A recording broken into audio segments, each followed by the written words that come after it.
you know the vibe. Only the strong survive. Gotta keep your head in the game. Talking NFL, uncut, straight raw. Steady bringing that sauce. We about to take off. Get it hype. This man, our sport talk. Yeah, yeah. From the quarterback to the lineman, everybody bringing heat. You don't really wanna try them. Hey, hey, who gon' win? It's a battle of the giants. This show is the flyest. Nobody can deny it. This is Man Hour. Sport Talk. Man Hour. Sport Talk. What team you reppin'? We keep it interesting. Who caught another down? Who got that interception? Let's This go. is Man Hour. Sport Talk. Man Hour. Sport Talk.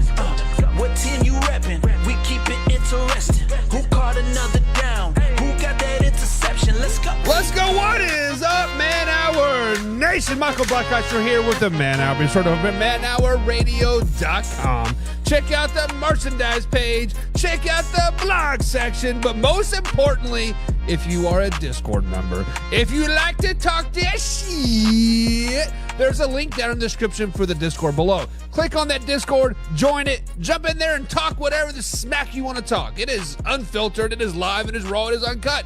Just like here, but sometimes when you type it on the old interwebs, aka Facebook, they want to say, hey, you are bad. No.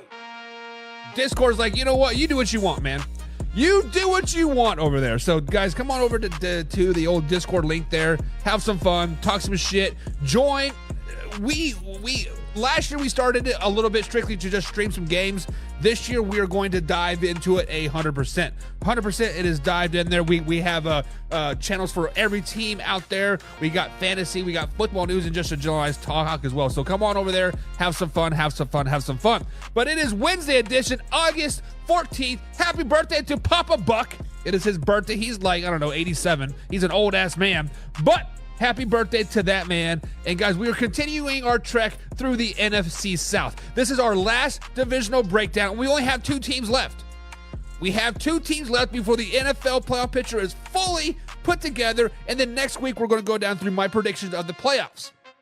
I can tell you right here off the bat, since we already have the AFC side broken down, let me maximize my screen. Bada bing, bada boom. Come on, get up there. We have the Kansas City Chiefs at the number 1 seed at 12-5. We have the Baltimore Ravens at the 2 seed at 12-5. We have the Miami Dolphins at the 3 seed at 10-7. We have the Tennessee Titans at the 4 seed at 10-7. We have the Pittsburgh Steelers at the 5th seed at 11-6, and the Cleveland Browns running out the 7th seed at 10-7. But we have 2 teams left of the NFC South before the NFC playoff picture comes together, and quite arguably, the NFC South might have 2, if not 3 playoff teams. And one of those potential playoff teams are the New Orleans Saints. We are going to talk about the Saints today. We are going to break down their schedule. We are going to talk about the highs and lows of their offseason and potentially some moves that they might be made.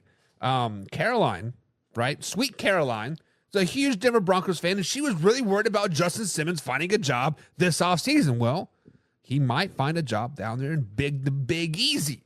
Put on the gold and black.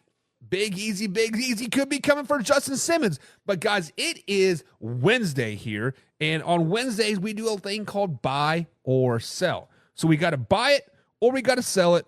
But first, we got to get into my thoughts. So my first thoughts came today when I was scrolling the old YouTubes, and this mayonnaise commercial come up on my feed. I'm like, why the hell is there a mayonnaise commercial on my feed? I don't follow mayonnaise YouTube channels. I don't talk about mayonnaise. I do not dream about mayonnaise at all. But then I was kind of intrigued because it had a picture of Will Levis on there. I'm like, what is going on with my man Will Levis and this whole mayonnaise thing? So I clicked on it, and it is a very, very sexually provocative video. It is a very, very sexually provocative video. It is like mayonnaise, smell like a man or something. I was like, what is going on? So basically, guys, if you do not know, Will Levis puts mayonnaise in his coffee. How does that happen? Who the hell knows? Were you really, really drunk one night and you went to get coffee in the morning and you meant to grab creamer, but you grabbed mayonnaise instead? You squirt that shit in there and Oh, it's not half bad. I don't know how that shit happens. But this commercial, guys, I want you to go to YouTube, type in Will Levis mayonnaise commercial. It is a mayonnaise brand. I forgot what brand it was, but they're like making a cologne mayonnaise brand, or perfume mayonnaise, you know, some really, really French crap, right? They spray it on Will Levis, and he's like, I feel like a man. It is the funniest thing ever, but also cringe at the same time. So when I started to think about this, I'm like, what kind of weird ick do people have? What kind of weird yuck do people have? Like me personally, I like pineapple on pizza. I know that's kind of common, right? The whole Hawaiian, the Canadian bacon, right? Ham and pineapple on pizza. It's freaking amazing. My wife hates it. My kids hate it. My sister-in-law hates it. My whole family hates it. But I'm like, give me some Hawaiian. I like buffalo pizza, right? Put the barbecue sauce with the shredded beef on there. Bada bing, bada boom. It's magic, baby. But one of my weird quirks, right, is I take taco shells. I take some sour cream, smear it on there, a little bit of salt, and eat the shell, sour cream, and salt. I love it. I love it. I love it. But guys, I want to know what your weird ick is. What is your weird ick? Is it mayonnaise in coffee? Is it sour cream on taco shells? Is it barbecue sauce on bananas? I don't know. Something. Let me know. But those are my thoughts for the day of this commercial, guys. Go check out that commercial. Will Levis mayonnaise commercial. Just Google it and you'll be pleasantly surprised.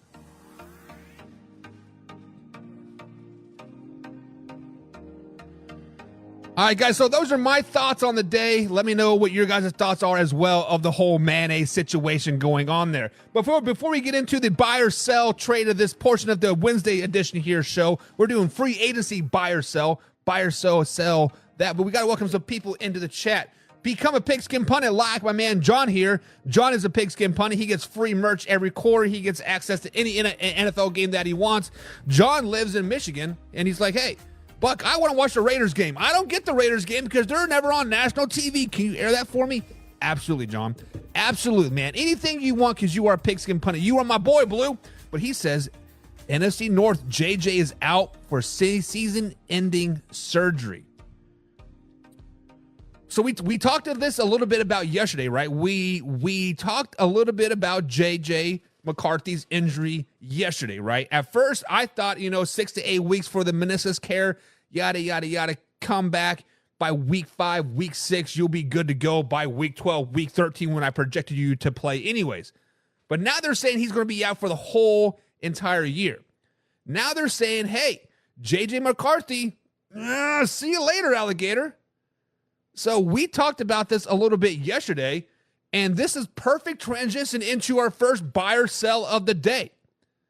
Buy or sell, guys, is very, very simple. You are buying it, you want it, bring it to you, or you're going to sell. You say, get it out of here, right? We don't want that crap. So we talked about Ryan Tannehille being a free agent yesterday. JJ McCarthy injury started to line up a little bit, and I believe it was Pepe, right? Pepe is in the chat. Again, we will come talk about this yellow mustard on bean burritos thing here in a little bit. What? Slow it down, baby. Although I do love me some mustard. He said, hey, I believe it was him. Correct me if I'm wrong, guys. But he said, hey, Ryan Tannehille to the Vikings makes sense. Ryan Tannehille to the Vikings makes sense. So now that we have the official word, I guess, or what the team is saying, that J.J. McCarthy will be out for the entire season now, miss his whole rookie year, there's a free agent quarterback by the name of Ryan Tannehille out there. So, guys, if you are a Minnesota Vikings fan, are you buying Ryan Tannehille to your team, or are you selling it? Get him out of here as fast as we can. Guys, I like me some Ryan Tannehille. I've liked him since he was in Miami. I think he kind of got the raw end of the deal. But since he's ever been in Tennessee, he has improved each and every year. Year after year after year, he seemed to get better. Maybe not stat-wise. I don't have his stats in front of me, but it seemed like he was always doing better, right? Doing better with a hell of a lot less. For whatever reason, they finally said, get out of here, man. We don't want you no more. Will Levis, you are our guy. during this offseason, we've kind of heard Ryan Tannehill's name get thrown around a couple teams. Teams like the Arizona Cardinals, team like the Seattle Seahawks. The Minnesota Vikings never really came up. Sam Darnold was always kind of like on their radar, and Sam Darnold was their guy moving forward. They potentially was going to draft a quarterback either way, right? But now that that quarterback is out, I think you, as a Vikings fan, guys, you have to buy Ryan Tannehill coming to your team. You have to buy the fact that Ryan Tannehill could be a valuable backup, if not starter, on your team. If we want to look at it right here, right off the bat, Sam Darnold or Ryan Tannehill, me personally, I'm taking Ryan Tannehill. Sam Darnold has been a backup for what, 3 years now? 2-3 years on two different teams. Ryan Tannehill at least started last season. Yes, he got, quote, benched toward the end of the season. People were saying he was injured and just not healthy, whatever. The ankle did kind of, add up to that. But what was it? Yesterday, Laura, right? She's a Vikings fan. She said basically start anybody but Jaron Hall.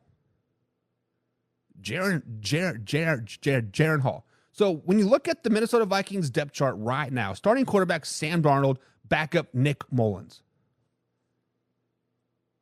Guys, we all kind of think, me personally, I think the Vikings are going to kind of have a down year as is, right? Let me pull up what I have their record as. If it loads, come on, load. There it goes, eventually. I actually had the Vikings going 6-11 this season, finishing third in the NFC North. This was with J.J. McCarthy starting toward the end of the season. Guys, you have to be buying Ryan Tannehill.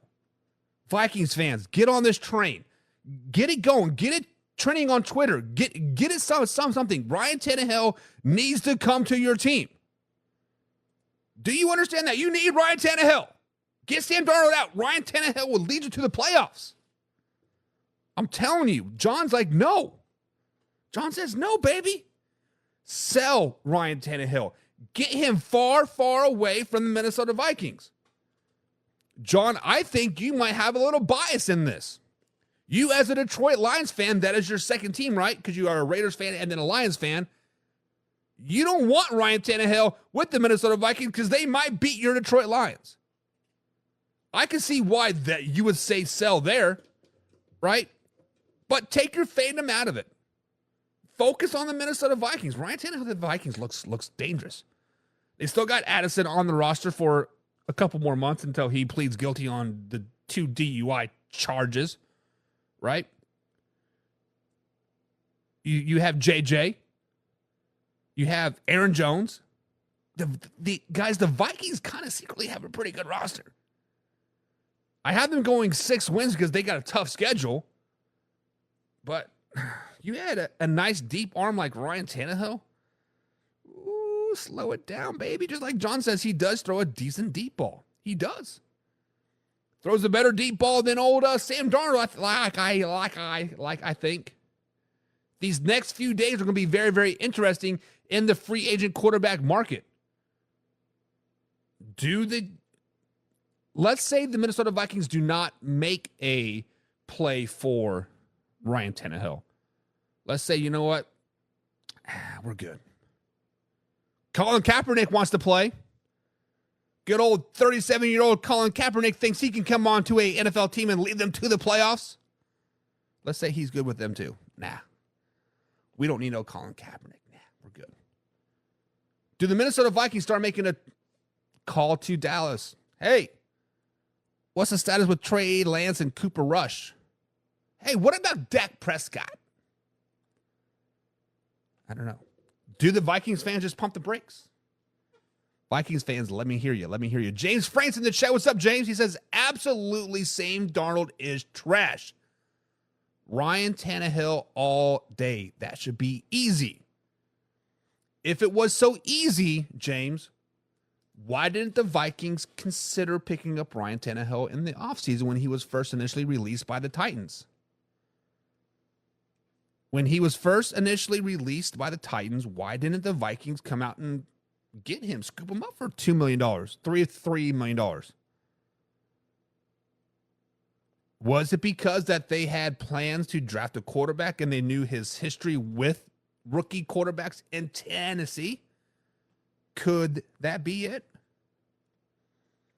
I don't know. But now that rookie's out of the way for the rest of the season, is Ryan Tannehill the guy? Pepe's in the chat. He says Vikings should trade for Kirk Cousins.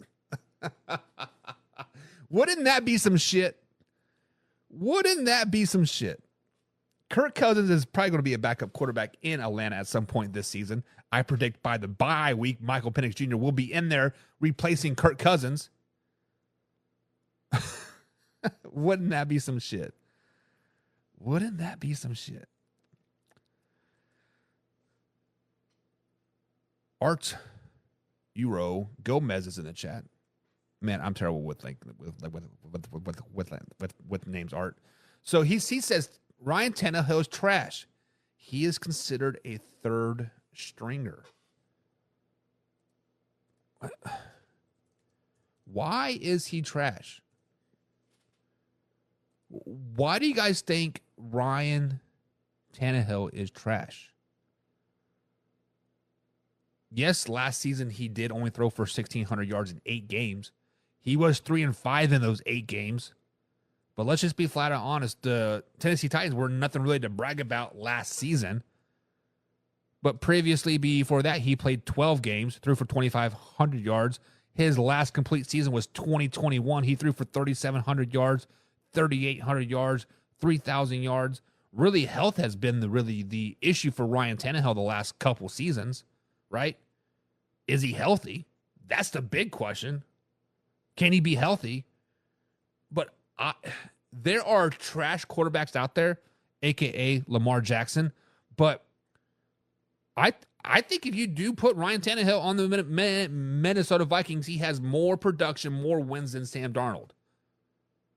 But are the Vikings prepared to tank for the season? Are they prepared to, just be good enough to not get the first overall pick? I don't know. I don't know. Art says no, and no. Oh, man. No, man. Teddy Bridgewater, get him on the phone. Where's he at? The last I knew, Teddy Bridgewater was on the Detroit Lions. Is he on the Lions anymore? Is he still the backup quarterback for the Detroit Lions? Like, I know he's been bouncing around the league a little bit, but I thought he was a backup quarterback for the Detroit Lions. That would be a nice little redemption tour. I think Teddy Bridgewater kind of got the short end of the stick in old Minnesota after he destroyed his knee. But I just looked it up. Teddy Bridgewater right now is currently, guys, a free agent. He could be it. He could be it. Speaking of Laura, there she is. She says the Vikings curse continues. Oh. Ugh. I feel bad for Vikings fans. Laura, Mike, Benz, all the Vikings fans that I know, my cousin, Natalie. I feel bad for y'all. I ain't gonna lie. I do kind of feel bad. Art says good quarterbacks are hard to come by this late this late, but it is still preseason. Actually, this is where some of these quarterbacks like Ryan Tannehill, like Jake Fromm, like Teddy Bridgewater, maybe Jacoby Brissett. He kind of seems to be on the outside in, looking in New England for some reason. This is a time of year, that second game going into the third game, going into the regular season. These are when these veteran quarterbacks start to get picked up, right? Maybe, just maybe, the Vikings make a call to Indianapolis Colts. Hey, what do you want for Joe Flacco? What do you want for Joe Flacco? John says, could it happen that the North is going to be tough this year? Nope. Hendon Hooker. So Hendon Hooker is actually listed as a 4-string now, John, behind Nate Studfield and Jake Fromm. So for the Detroit Lions, Hendon Hooker is actually listed as 4-string per NFL.com as of right now. But I do think that the NFC North is going to be one of the toughest divisions in NFL this season. From top to bottom, they're not too bad. Chicago Bears have a pretty good team around them. If Caleb Williams played half as good as he did in his first preseason game, slow it down, baby, but they might be pretty damn good. Pretty damn good. But guys, buy or sell Ryan Tannehill to the Minnesota Vikings. Let me know in the comments below. Let me know. Let me answer some more of these comments here. Art says Trey Lance could be traded, is considered a 3rd stringer, has a lot to growing up to do. I can't see the feel right. Trey Lance does have a lot of game experience to get exposed, but Trey Lance has all the intangibles, right? He has the arm strength, he has the ability, he has the IQ, he has the height, he has the weight, he has every intangible that you would want in a NFL quarterback. But you have to think about this. When Trey Lance was drafted, right, he played a total, was like a total of like 12 college games or something crazy like that, right?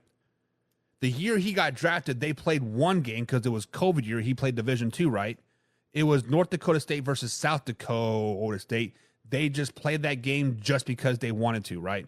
Nobody else in Division II and Division III played at all that particular season. He played 1 game that year, and that was basically just to showcase his skills. Then insert him when he get drafted, right? He didn't come until, what was it, week 5 or week 6 his rookie season because Jimmy G was holding down the fort. He got injured.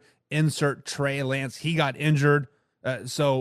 Really, Jimmy G has not had a lot of time in the saddle not Jimmy G, Trey Lance. Trey Lance really hasn't had a lot of time in the saddle, to be honest.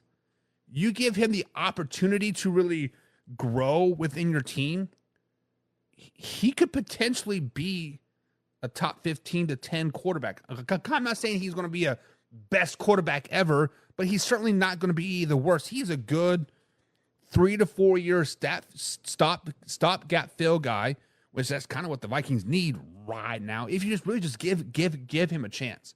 But you are correct, Art. He does have time to grow, or he needs to grow. He needs time to grow. That's what he's doing in Dallas, right? He's learning, he's growing. They're going to probably mature him, and if Dak ultimately goes to the Raiders, bada bing, bada boom, insert Trey Lance, maybe. I don't know. Raiders signed Peterman and Fromm. The Raiders just signed Jake Fromm, or from State Farm. James like, whoa, damn, baby. Joe Flacco and Justin Jefferson. Watch out. We coming, baby. John says buy. Buy Ryan Tannehill. First he said sell, but now he said buy.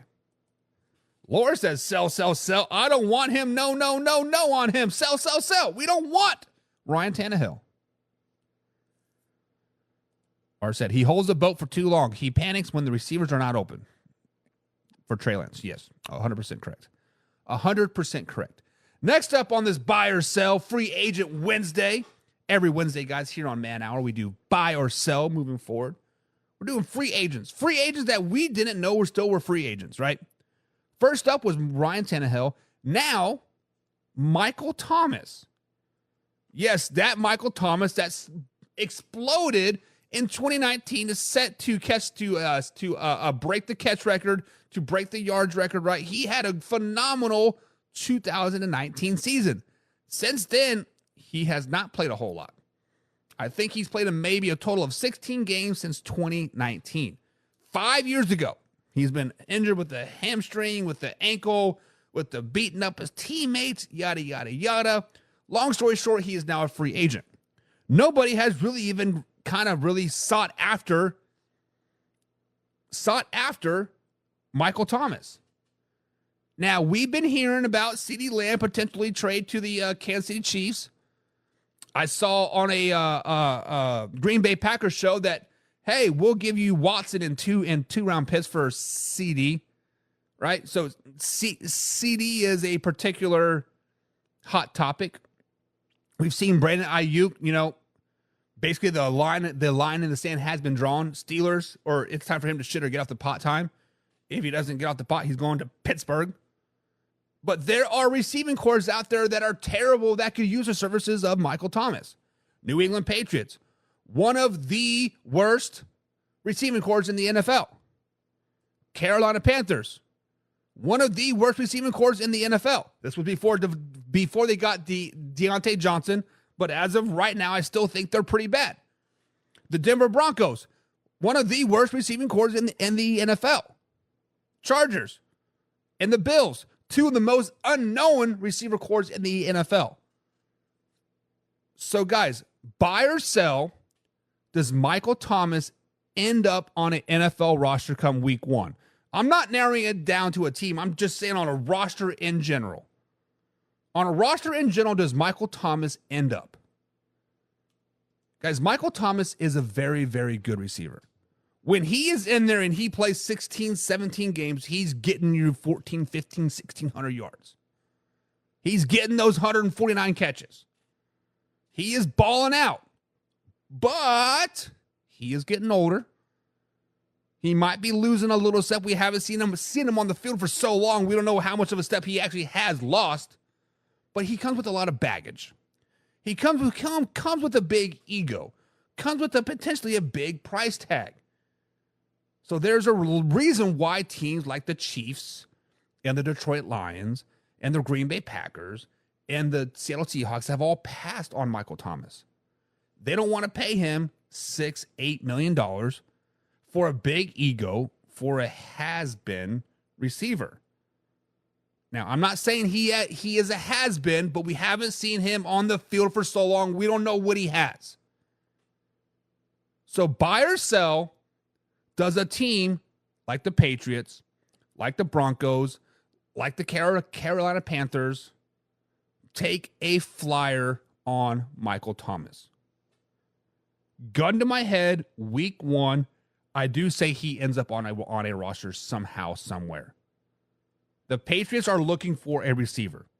If they weren't looking for a receiver, they wouldn't have reached out to the San Francisco 49ers for the Brandon Ayuk thing. They would not have reached out. The Cleveland Browns are looking for a receiver. I don't know why, but they're looking for a receiver. They wouldn't have reached out to San Francisco for Brandon Ayuk. But I do think he will be on a roster. I am buying he will be on a roster come week 1. I just don't know who. I think it's going to be on a bad team.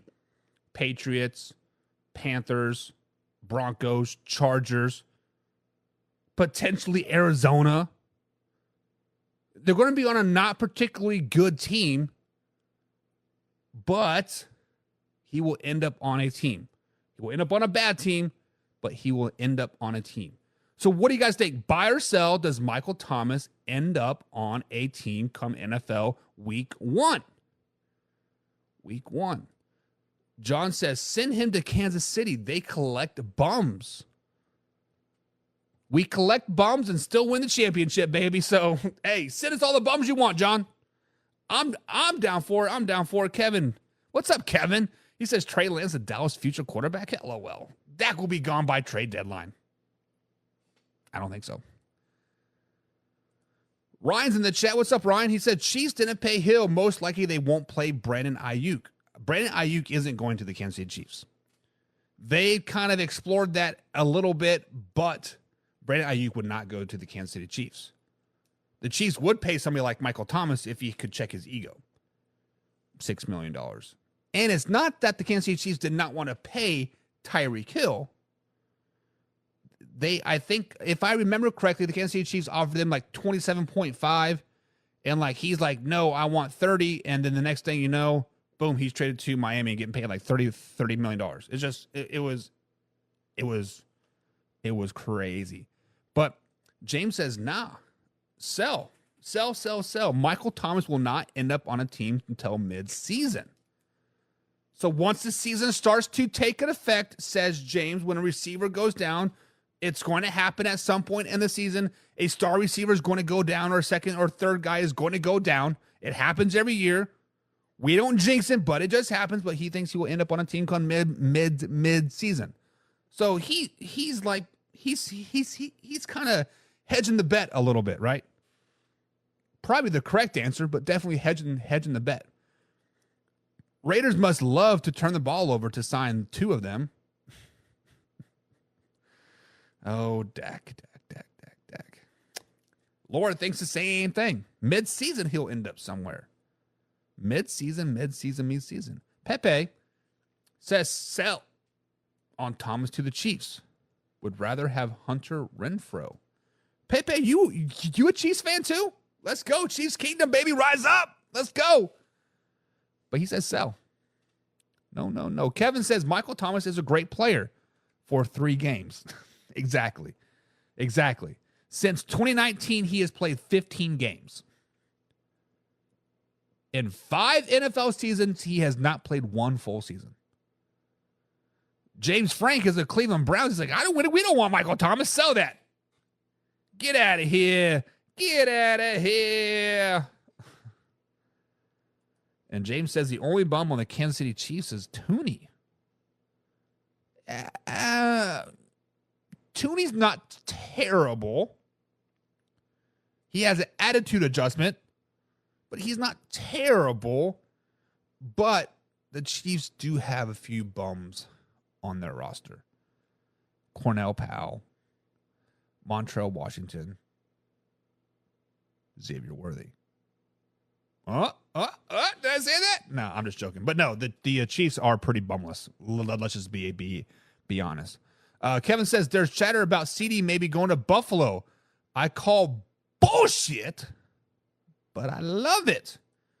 Listen, every team right now, Kevin, every team that is not even teams that are in the market for a quarter or for a receiver, they want them some CD Lamb. I've seen Packers shows. I've seen Bears shows. We talked about CD to the Kansas City Chiefs, last Tuesday or Friday, or last Thursday or Friday. Everybody and their dog. If CD Lamb happens to hit the trade market, whatever it is, every team is going to be in the CD Lamb hunt. Every team is. Even the old mighty Miami Dolphins that have the best receiving core in the NFL. They'll be like, hey, Dallas, you want Tyreek Hill and 2 picks? Send on over CD. Every team in the NFL is willing to probably give up their number 1 receiver and 2 draft picks for CD Lamb. Now, there are teams that will be stupid to do it for, i.e. Carolina Panthers, i.e. New England Patriots, i.e. Denver Broncos, right? It would be absolutely dumb to give up your number 1 receiver and 2 draft picks in 2025 for a receiver that's not going to help you win right now. But if CeeDee Lamb hits the trade market, Kevin, Ryan, Pepe, James, everybody else that's talking about CeeDee Lamb to your team, every team is going to be in the market. Even the Minnesota Vikings are going to probably be in the market. Oh, you want Justin Jefferson for CD? Bet. Let's do it. Yes, I said CeeDee Lamb over Justin Jefferson. Wrap your head around that. I love it. I love it. Back to Michael Thomas. Kevin says sell if you're talking about week 1. I agree. Actually, I don't agree. I think it's a buy. I think Michael Thomas does end up on a team come week 1. Our third and final buy or sell of the day. I believe somebody said my boy Kareem Hunt was still sitting at James said it right here. My guy Kareem Hunt is still chilling at home. And that's the next free agent on our list. Is mighty old Kareem Hunt. Guys, Kareem Hunt, I thought, had a pretty good year last year. Nick Chubb goes down, week 2? Kareem Hunt kind of picked up the slack and kind of had a pretty decent season. Let's just be honest. Now, he is 30 years old. He is getting a little long in the tooth for a running back lifespan. It's about over for him. But guys, buy or sell that Kareem Hunt ends up on a team come week 1. Kareem Hunt, guys, is an extreme talent. As a Kansas City Chiefs fan, when we drafted Kareem Hunt in the 3rd round, and he exploded that first year for 1,700 all-purpose yards, and then he goes and hits that girl, and we release him like, oh, this sucks. Then he goes to the Browns, and he redeems himself. He's had a pretty decent NFL career. He rehabbed himself. He got better. He's doing work. So to see a running back like Kareem Hunt on the free agent market right now, it's kind of a head scratcher a little bit. When he first left Cleveland, I was like, oh, the Chargers kind of make sense. But then the Chargers go out and get J.K. Dobbins and Gus Edwards and every other else Raven running back. They all go to L.A. I'm like, oh, the Dallas Cowboys kind of make sense. They need a number 1 guy. Kareem Hunt could be that guy, right? They don't have anybody on the roster that could be even remotely a second string guy. He's going to go to Dallas. No, the Dallas Cowboys signed Zeke. And then I started looking around the landscape. I'm like, okay, the Vikings could use a guy. Nope. Insert Aaron Jones. Oh, the Packers got an open spot? Nope. Insert Josh Jacobs. Guys, Kareem Hunt has been looked over by every team that has been needing a running back so far this season. The Ravens overlooked him. The Cowboys, the Chargers, the Vikings, the Packers, hell, the Raiders. They're all overlooking him. I personally think Kareem Hunt has a lot of left in the tank. I think Kareem Hunt could be a number 1 guy on some teams. On some teams, I think he could be a number 1 guy. So buy or sell, does Kareem Hunt end up on a team come week number 1? I am buying this. And I think Kareem Hunt ends up on the Dallas Cowboys. When I look at the Dallas Cowboys roster, I watched their preseason, I watched their camp. They don't have a number 2 running back. Zeke is the guy. Zeke is the number 1 running back there in Dallas. There's no question about it. But you bring in a player like Kareem Hunt, you have that 1-2 punch again down there in Dallas. Hell, Kareem Hunt might start over Zeke Elliott. I think that highly of Kareem Hunt right now. If it were to me, Kareem Hunt and Zeke Elliott as a 1A, 1B, it would be awesome. It would be awesome. So I am buying that Kareem Hunt will be on a team come week 1. I'm taking one step further, and I'm going to say Dallas Cowboys. Now, it is not going to be like the Zeke and Tony Pollard thing, right? Because they were kind of yin and yang, right?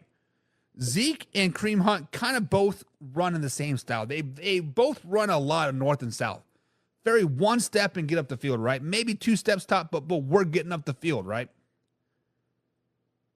Kareem Hunt in Dallas, guys, sounds really, really nice. Sounds really, really nice. So are you buying or are you selling Kareem Hunt on a team come week 1? Let me know. Laura says it will be last minute buy, but I am buying. Laura likes it. Laura is buying. James Frank says Kareem is better than Zeke at this point, so he'll be number 1. So James is buying as well. If Kareem Hunt goes to Dallas, he thinks he'll be the number 1 guy. And, I wouldn't dispute that one bit. Granted, we have not seen a lot of Zeke, right? Was he 3rd string on the Patriots?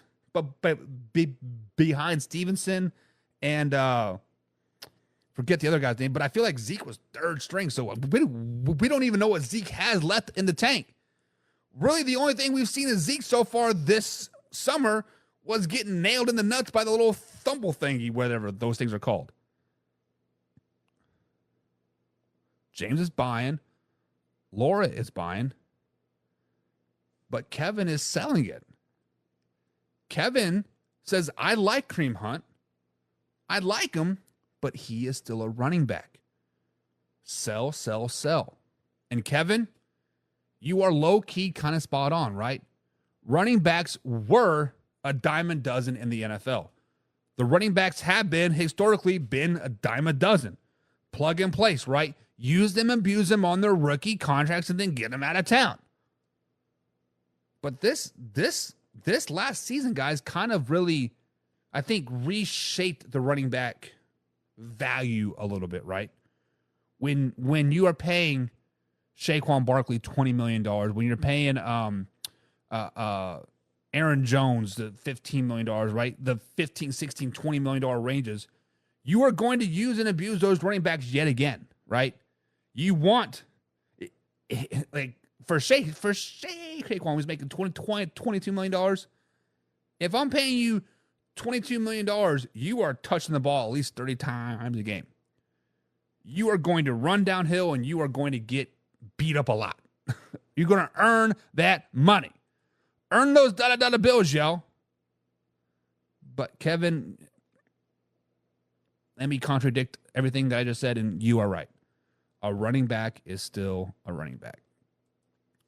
James says, damn. So if he goes to Dallas, he'll be playing against Cleveland week 1? He says, I'm still going to rock the Kareem Hunt jersey, though, to pay homage. Let's go, baby. Let's go.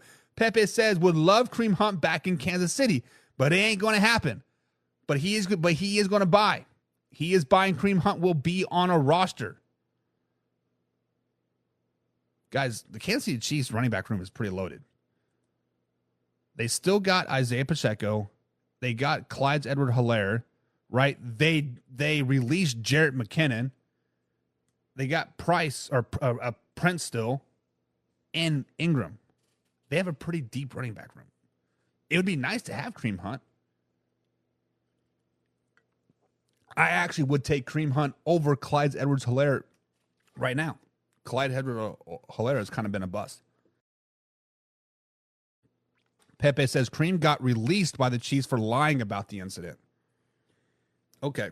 Yeah, I mean, I believe he said he didn't hit the girl or something. I don't ever condone violence, but when she Hakatua's in my face like that, she's getting beat down. Let's just be honest. Let's just be honest. If a girl Hakatua's in my face, night, sucker. Night, sucker. Pepe's got the question of the day, though. He says, I do not know why Harbaugh in LA hasn't called about Kareem Hunt yet. Well, for one, Jim Harbaugh does like to run the ball a lot. He did it in Michigan. He did it with San Francisco. He's done it everywhere he has gone, right? But forget the general manager's name that they brought over from Baltimore to L.A., Robert something, I think it is. They brought in Gus Edwards and J.K. Dobbins from Baltimore. So, plus they still got Isaiah Spiller, right? The running back room in L.A. is pretty crowded. Now,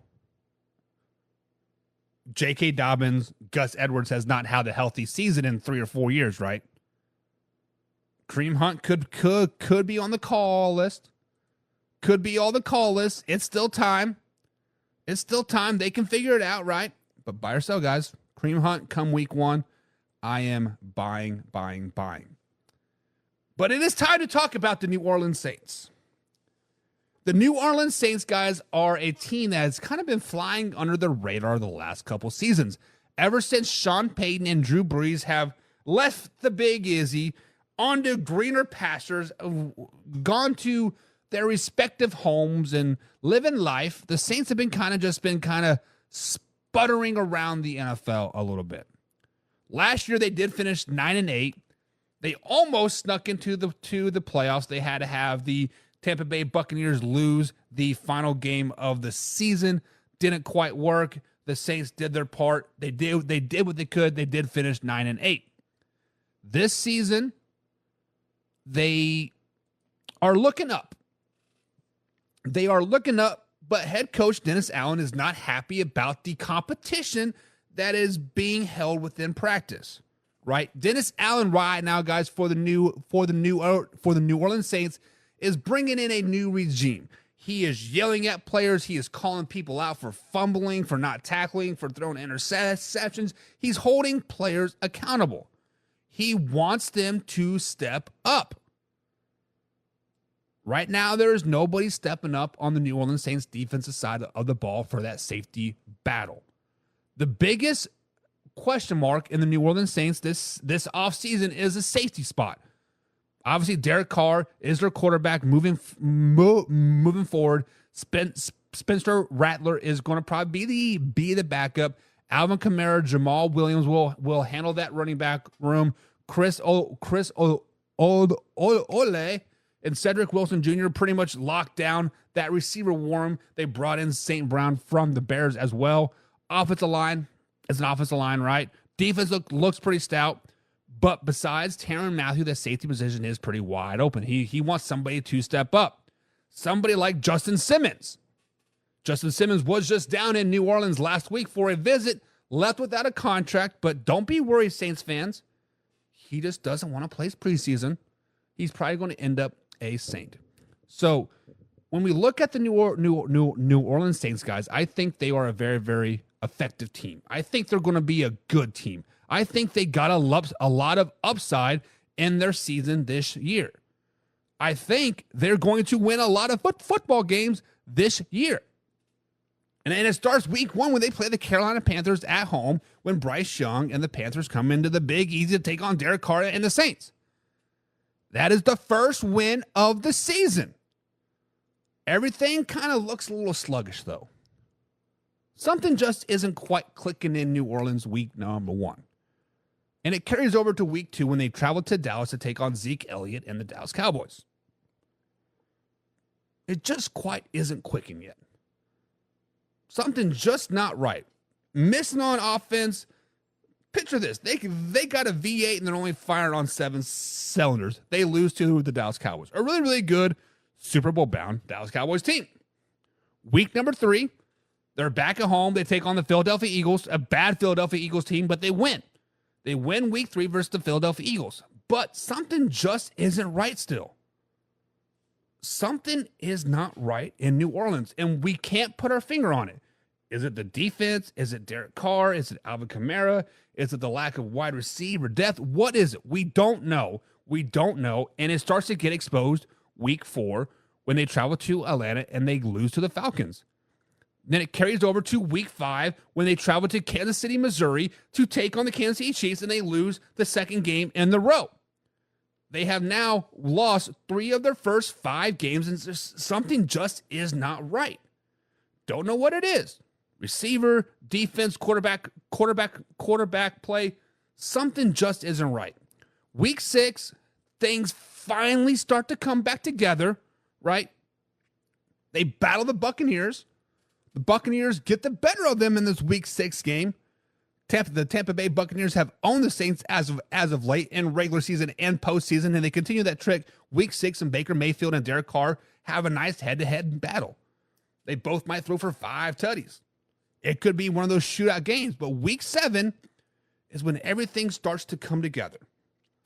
Thursday night game in New Orleans, Bo Nix, rookie quarterback, and the Denver Broncos come into town, and this is where things starts to click. This is where Derek Carr and Chris Olave, how you say his name, start to click. They start to get on the same page. The defense becomes shut down. Tyrann Mathieu becomes an MVP type of caliber defensive player of the year.